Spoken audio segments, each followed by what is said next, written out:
আসসালামু আলাইকুম, রোকেয়াস ব্লগে সবাইকে স্বাগতম। তো এই যে দুপুরের রান্নাবান্না চলছে। আজকে মেহমান গেস্ট আছে বাসায়, তো হাঁসের মাংস রান্না করলাম, রান্না করতেছি এখনো। আর এই যে বেগুন ভাজা, যেহেতু আমার যারা গেস্ট আসছে ওরা মাছ খুব একটা পছন্দ না, এই জন্য মাছ আর আজকে করিনি।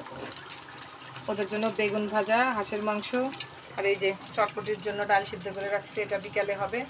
সকালে অবশ্য ওদের জন্য একটু পিঠাও বানাইছিলাম, তো সেটা আর আসলে ক্যাপচার করা হয়নি। সত্যি কথা বলতে কি, আসলে রান্নাবান্নার সাথে একটা চ্যানেল চালানো বা ভিডিও করা খুবই কষ্টসাধ্য। সব কিছুই আসলে হয়ে ওঠে না তাড়াহুড়ার জন্য। দেখা যাচ্ছে একটা ভিডিও করতে গেলে যে টাইম মেনটেন করতে হয়, অন্য ক্ষেত্রে কিন্তু দেখেন সেটা করতে গেলে অনেক টাইম লাগে। যেই রান্নাটা আমি 20 মিনিটে করব, সেই একই রান্না দেখা যাচ্ছে আমার ভিডিও করতে গেলে টাইম বেশি লাগতেছে, সেটা 30-40 মিনিট লেগে যাচ্ছে।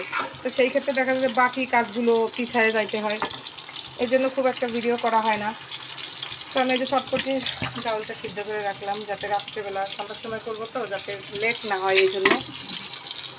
আর যে হাঁসের মাংস এখনও হয়নি, যেহেতু ঝোল মাখামাখাই রাখবো, খুব একটা ঝোল হাঁসের মাংসে রাখবো না। আলু দিয়েছি 2-3 পিস আমার ছেলের জন্য, আমার ছেলে আবার এই যে হাঁসের মাংস খায় না, তো ওর জন্য একটু আলু দিয়ে দিলাম, যাতে ও গোশ না খাইলেও একটু আলু খায়, এই জন্য। আর ওর জন্য ডিম ভুনা করে দিব।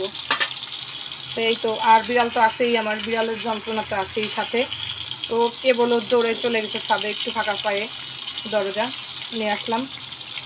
এই তো দুপুরে রান্নাবান্না। তো সবাই ভালো থাকবেন, আল্লাহ হাফেজ।